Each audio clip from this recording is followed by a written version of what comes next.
This is Lewis Hart for Boxing Social in association with Empire Fight. So delighted to be joined with Eddie Hearn. We just concluded the weigh-in. How's things? How are we? Buzzing for tomorrow night? I can't wait for tomorrow. I can't wait for the weekend. I'm going to the Formula 1 on Sunday. We've got Wimbledon. We've got England against Switzerland. And most importantly, we've got Johnny Fisher against Alen Babic at the Copper Bosch. I mean, tomorrow's going to be a special day. And don't forget the Fight Day 5K, 9:45 AM. Have you done any of these Fight Day 5K? Mate, like, I live in Kent, so it's like, mate, it's long, innit? It's long. Right. You should be ashamed of yourself. How old are you? 21. 21. And you've never done a Fight Day 5K? I've run like myself, but I just don't do a Fight Day 5K. Turn up tomorrow and get it done. Like everybody listening to this, what a day tomorrow. What a way to start an epic Saturday. Fight Day 5K. Don't think I've forgotten about you and the Fight Day 5K, and you and all of you as well. You know what the thing is? If I'd done the Fight Day 5K, mate, it would be embarrassing for a lot of people, mate. That's fine. No, but I think... Yeah, but like, you're giving it the big one, but we haven't seen, there's no substance to it. You know, I like to run on my own. Yeah, I do a lot of running. Yeah, if I run the Fight Day 5K, I'd embarrass people. It's all a load of bollocks. Because you don't get out there and do it, do you? What's your 5K PB? Don't worry about my PB. I'm just asking you, just in comparison. I'm 45 years old, right? And I work 24 hours a day, and I'm still unbelievable. You're 21, you ain't even turned up to do one. So the answer to your question is 22 minutes 19. Yeah? Yeah, 20 minutes 5 seconds for me. Well then, turn up tomorrow and show me. Don't talk about it, show me. That was a while ago though, I must add. Like, I've packed on a bit of muscle now, obviously, as you can see. Massive, yeah, massive. Absolutely. Well, I suppose we just concluded the weigh-in. Lively one there, you know. It's almost like it was at an England game, the chanting and that. So it makes for all a massive fight tomorrow night. The atmosphere tomorrow is going to be unbelievable. I mean, we know it's a next gen, but it's also a next gen that sold nearly 7,000 tickets. A great card, honestly. Like. John Hedges is in a 50-50 fight, Maisie Rose in a 50-50 fight, Bellotti against Giles will be an absolute war. And the main event's brilliant. You know, it's going to be a great atmosphere. I think the fight's over in 3 rounds. Babic, he's not going to change. You know, he's going to do the same thing every time, and it's going to be a great fight.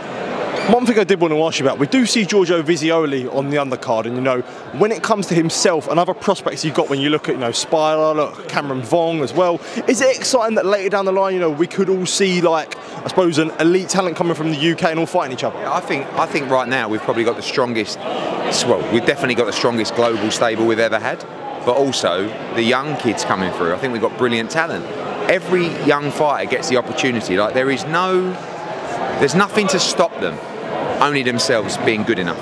They'll all get the fights, they'll all get the activity, they'll all get the platform, they'll all get the opportunity. And ones that shine get more opportunities. Giorgio Vizioli is a great example. This is his second main card appearance now. He's looked sensational. He's been knocking people out for fun. He's actually got a tough fight tomorrow night, but he's definitely one to watch, as is all these great young fighters we got.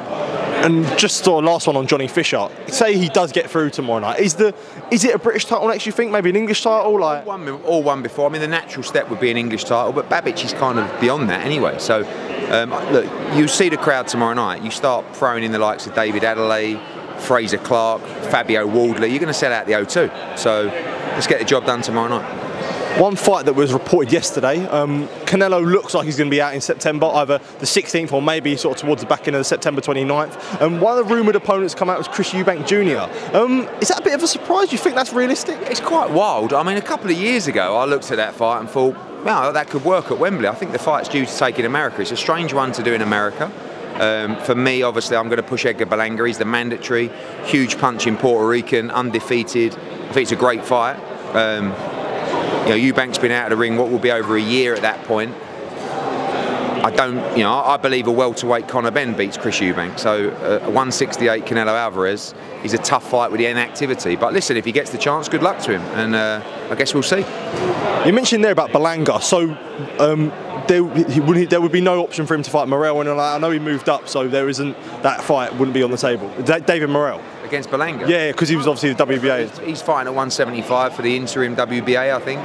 So Edgar Berlanga is the mandatory for Canelo Alvarez. So we wait for that to be ordered, and then, you know, hopefully Canelo. At this point, you're just waiting for the pick. Do you know what I mean? Canelo's going to want someone that comes to fight, and that is Edgar Berlanga. Edgar Berlanga is going to stand in front of him and take it to him, and that I think Canelo Alvarez will like that fight. And when it comes to Eubank at this point in his career, because obviously it was heavily rumoured that he'd fight Shiraz, and there was a few rumours that he turned the fight down, etc. And they were only rumours at the end of the day. But we knew, Eubank was very interested in the Ben fight. But where do you think he is at this point in his career? Like, do you think after Canelo that the Ben fight is sort of non-feasible? He may be thinking, I can fight Canelo and lose and still fight Conor Ben. Maybe, you know what I mean? But it's all about money. That's the only thing Eubank's interested in. There's nothing wrong with that at all. And obviously, when you fight Canelo Alvarez, you get a massive payday. So if he gets the offer, it'll be a huge offer, and he'll probably take it.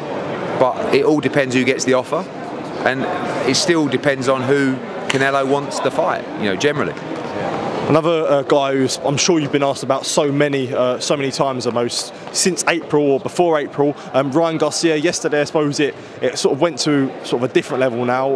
A lot of tweets, a lot of sort of going on Twitter Spaces being racist and stuff like that. How sad is it now that I suppose, or sort of not sad, but I suppose how bad is it that it's got to this point? I get asked about Ryan Garcia every day, and it's really got nothing to do with me. I've said for a while the kid needs help. If you can't see he needs help, you're an idiot. And now obviously people are realising he really does, especially after yesterday. So I think that hopefully, but when someone gets help, it's not easy to get them to get help if they don't think there's a problem. I've had it before with fighters where I've been trying to get them help and they just refuse it because they think everything's absolutely fine. And clearly, Ryan Garcia is not fine. He's never been fine since the build-up started to the Haney fight. And now it's going to get worse and worse. And something bad's going to happen, really bad. So hopefully, he's a good kid, Ryan. Hopefully he can get help and he can start working towards a comeback when all the bans are up. How do you toe that line from being sort of concerned for someone for the mental health, but at the end of the day, it has been racist and you can't really that's unacceptable, do you know what I mean? It is unacceptable, but he's behaving like that because mentally he's not well. So I guess the problem is when someone thinks they're mentally fine and they're not interested in getting any help and they're still saying that, then I guess some of the responsibility sits on them, but it's a tricky one. But like I said, hopefully now he can see through people close to him publicly saying that, like I said, I hope he gets it before nothing bad happens. Do you think the WBC were right to almost place a sort of suspension on him? They haven't, they didn't. I think they suspended. I don't know really what they've done, but they expelled him. I mean, it doesn't. It's all kind of irrelevant. Just hopefully he gets it. Yeah. Just a final one from myself. One thing I did want to ask you about, Mikaela put out a tweet last week saying that she was offered the Sandy Ryan fight, that got turned down. To your knowledge, I suppose, what is sort of the rumours between that? She didn't get offered this. Sandy Ryan. Sandy Ryan turned the fight down. Yeah. We got made an offer to do the fight on a Queensbury show in July, and the offer was way less than Sandy got to fight Terry Harper. So it wasn't, but we want that. I want that fight. I want Sandy Ryan to fight Mikaela Mayer. I think it's a great fight, big fight for UK and the US. Sandy will be back out in September. And listen, I think there's a lot of people treading water at the moment. Natasha Jonas, I think she's kind of just not fighting unless she gets the right opportunity. You've got Sandy Ryan, Mikaela Mayer, obviously Chantelle Cameron around that weight class as well. It's great fights to be made. When it comes to Chantelle Cameron, do you think it's off the table working with her for the future with the split from Matchroom? Because of our relationship with Queensbury. I've already spoke to George about the Sandy Ryan Chantelle Cameron fight. Great fight. And Chantelle Cameron after this fight is going to need an opponent for a big fight. And it's quite limited. Jonas, Ryan, Mayer. It's probably about it. Maybe Baumgardner if she decides to move up, So we're willing for Sandy to take all the big fights. So Eddie, as always, thank you for taking time to speak with me. Can't say I'll be there at the 5K tomorrow, but we'll see, mate. We'll see.